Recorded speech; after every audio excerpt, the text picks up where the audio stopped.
Class 10th social science सामाजिक विज्ञान अर्थशास्त्र अध्याय 2 भारतीय अर्थव्यवस्था के क्षेत्र महत्वपूर्ण प्रश्न उत्तर बाय शिरन मैम।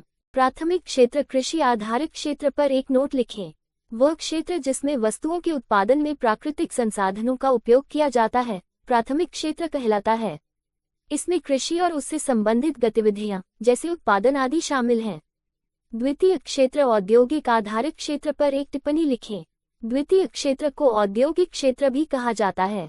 यह अर्थव्यवस्था का वह क्षेत्र है जहां कच्चे माल को तैयार उत्पादों में परिवर्तित किया जाता है।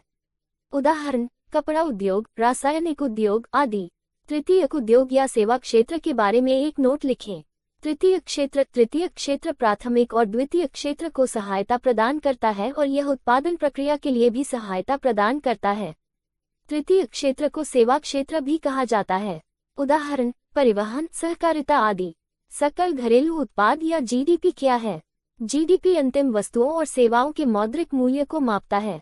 अल्परोजगार क्या है? जब कोई व्यक्ति अपनी क्षमता से कम काम करता है या उसे पूर्णकालिक या नियमित नौकरी नहीं मिलती है तो उसे अल्परोजगार कहते हैं।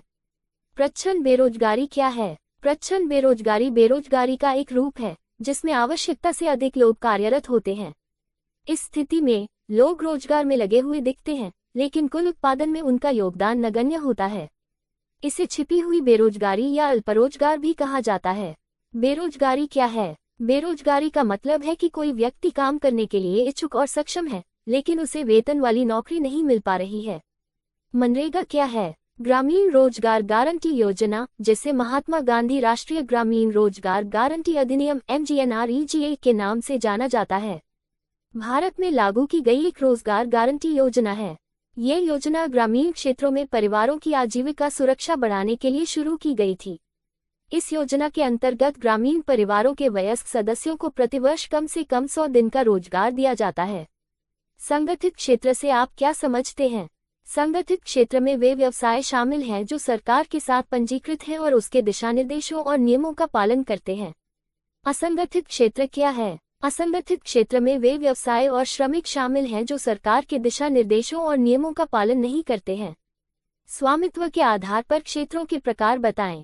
स्वामित्व के आधार पर 4 प्रकार के क्षेत्र हैं: निजी क्षेत्र, सार्वजनिक क्षेत्र, संयुक्त क्षेत्र और सहकारी क्षेत्र। निजी क्षेत्र क्या है? निजी क्षेत्र अर्थव्यवस्था का वह हिस्सा है जो सरकार द्वारा नहीं चलाया जाता है। सार्वजनिक क्षेत्र क्या है? सार्वजनिक क्षेत्र अर्थव्यवस्था का वह हिस्सा है जिसका स्वामित्व और नियंत्रण सरकार के पास होता है। संयुक्त क्षेत्र क्या है? संयुक्त क्षेत्र एक ऐसा उद्यम है जिसका स्वामित्व सरकार और निजी उद्यमियों दोनों के पास होता है। सहकारी क्षेत्र क्या है? सहकारी क्षेत्र से तात्पर्य उन संस्थाओं और उद्योगों से है जिनका स्वामित्व और नियंत्रण सदस्यों के समूह के पास होता है।